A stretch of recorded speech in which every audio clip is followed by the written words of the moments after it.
കുടുംബങ്ങളിൽ വ്യക്തിസ്വാതന്ത്ര്യം അനിവാര്യമാണെന്ന് വനിതാ കമ്മീഷൻ അംഗം അഡ്വക്കേറ്റ് പി കുഞ്ഞായിഷ.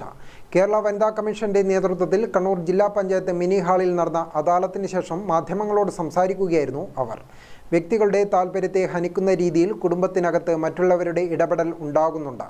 ഉന്നത വിദ്യാഭ്യാസം ഉണ്ടായിട്ടും സ്വന്തം കാര്യങ്ങളിൽ ഉചിതമായ തീരുമാനം കൈക്കൊള്ളാൻ പെൺകുട്ടികൾക്ക് കഴിയാതെ വരികയാണെന്നും അഡ്വക്കേറ്റ് പി കുഞ്ഞായിഷ പറഞ്ഞു.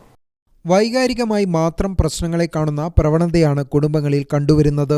ഇത്തരം സാഹചര്യങ്ങൾ പ്രശ്നങ്ങളെ രൂക്ഷമാക്കുന്നതായും കമ്മീഷൻ വിലയിരുത്തി. നവമാധ്യമങ്ങളിൽ കൂടെയുള്ള ആശയവിനിമയം പലപ്പോഴും കുടുംബ ബന്ധങ്ങളിൽ വില്ലനായി തീരുന്നു. ദാമ്പത്യ ജീവിതത്തിലുള്ള പുരുഷന്മാരും സ്ത്രീകളും നവമാധ്യമങ്ങളിലൂടെ പരിചയപ്പെട്ടതിനു ശേഷം പുതിയ ബന്ധങ്ങൾ സ്ഥാപിക്കുന്ന പ്രവണത കൂടി വരുന്നതായി കമ്മീഷൻ നിരീക്ഷിച്ചു. സ്ത്രീകളെ സാമ്പത്തികമായും ശാരീരികമായും ചൂഷണം ചെയ്യാനുള്ള ഒരു വേദി നവമാധ്യമങ്ങൾ സൃഷ്ടിക്കുന്നുണ്ട്. അതിനാൽ കൂടുതൽ ജാഗ്രത പുലർത്തണമെന്നും കമ്മീഷൻ പറഞ്ഞു. അദാലത്തിൽ പരിഗണിച്ച 70 പരാതികളിൽ 15 തീർപ്പാക്കി. 6 പരാതികൾ പോലീസിന്റെ റിപ്പോർട്ടിങ്ങിനായി അയച്ചു.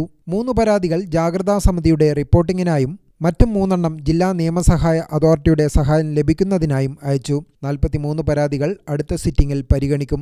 പുതിയ ഒരു പരാതി ലഭിച്ചു. അഭിഭാഷകരായ കെ പി ഷിമി, ചിത്തിര ശശിധരൻ, കൗൺസിലർ അശ്വതി രമേശൻ, ASI മാരായ വി ബിന്ദു, മിനി ഉമേഷ് എന്നിവരും പങ്കെടുത്തു. ഗ്രാമിക ന്യൂസ്, കണ്ണൂർ.